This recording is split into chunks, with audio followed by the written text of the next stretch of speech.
Well, new this morning, a farmer advocacy group has asked the Federal Trade Commission to investigate the skyrocketing cost of eggs, alleging possible price gouging or coordination among major producers. So as of this past Friday, I want to show you these numbers. The USDA releases these reports once a week, and this is from last Friday. So California, our average was $5.97 for a dozen eggs. So let's go across the country now. While we're happy about that number because it's actually a decrease of 11% from the week prior, then we look at New York, $3.36 at the same time. The Midwest, $3.87. And hey, if you're in the central states, as low as $2.40. So we are finding families here in the Bay Area are just taking matters into their own hands. That's the boss lady. She's in charge. The red one is Stella Sky Gems. The black one is King Nakamura. And then we have John Candy, the big guy over here. Well, a girl. Yeah. They're all hens. And as it's entertaining to watch this flock frolic their yard, the Magana family in Walnut Creek can also ignore the rising cost of eggs in the stores. We're getting around probably 4 to 6 a day, which for a family of 4 is perfect. And lately, these 4 are a gift that keeps on giving. According to new data from the Consumer Price Index, egg prices in December rose 60% from a year earlier. For California in January, the USDA reports we saw the average price for a dozen eggs hit $7.37. That's up from the average of about $4.84 just in early December. And then compare that to the average of $2.35 we saw in January of 2022. It's a mixed carton of inflation prices plus an outbreak in avian flu hitting flocks across the U.S. As of early January, the USDA says nearly 58 million birds have been infected, making it the deadliest outbreak in U.S. history. Egg supply has weakened as birds who are infected must be slaughtered, and it is going to take time for farms to replace their lost hens with a new uninfected flock that is ready to lay eggs. It's been very nice with the egg prices going up, and then I've heard of people not even being able to find any eggs at the store. So just to have them has been a luxury. A luxury that comes with other benefits to this family's environmental impacts as well. We crush the eggshells and use them as fertilizer for our fruit trees. Another great thing is that they eat all of our scraps, so I think we've had a lot less food waste.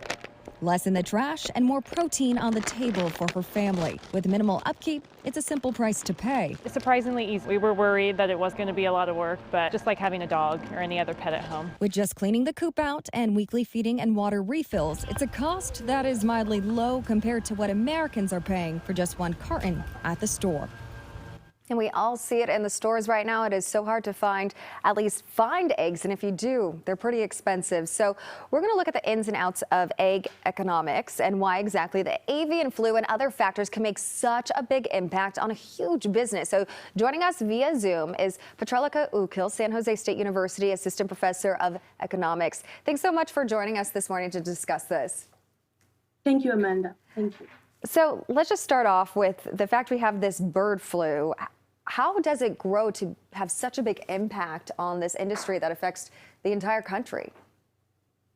So when you think about things moving from the point of view of economics, whenever we have anything that impacts the supply of a product, that's going to have huge implications on the price. So if you keep demand unchanged, anytime we have a shortage or any sort of reduction in supply, you have the same amount of people who are sort of bidding against each other for the smaller amount of products that are available. So with the huge and severe outbreaks of avian flu or bird flu, we have a shortage in supply of eggs and therefore a shortage in the supply of the amount of eggs that people have available. So if you think about the demand not changing as such and you have a shortage in supply of eggs, price following the law of supply is just basically going to go up. Absolutely. It really impacts a lot of factors there. So, Petralika, I think what's really interesting is when we look at the numbers from across the country and we're seeing California's egg prices are so high compared to other states and areas. Why is that? There could be several factors. One thing could be that production costs have gone up significantly more for egg producers in California. In general, all across the board, we have supply chain issues, which has increased cost of production. But specifically for California, we have certain laws that basically require certain egg producers all across the board to meet certain guidelines with respect to the amount of space that hens have available to sort of comply with cage-free laws and regulations. So that is a very specific law pertaining to California, which could, again, significantly increase production costs for certain egg producers. And again, following the law of supply or economic logic, whenever we have increase in the cost of production, supply is going to reduce as well.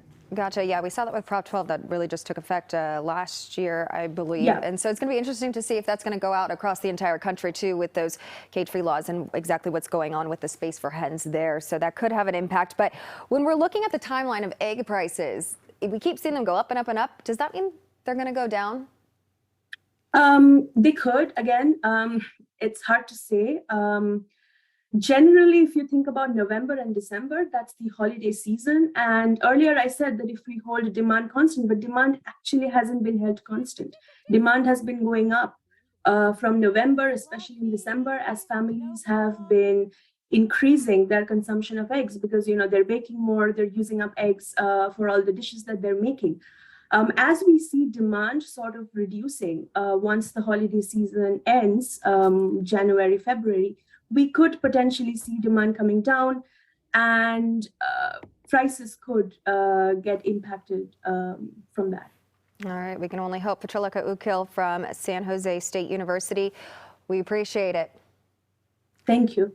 And I think it's really interesting. A lot of people are buying eggs instead of other meat because it's cheaper. So we'll see if that changes anything as well. Or maybe just get your own chickens. I know. Yeah, Not a bad idea. A complete option it's been there. growing in popularity Yeah. really since the pandemic, but probably even more so with the prices being so high. And you noticed it didn't seem so hard to take care of them, which was what's so surprising to me.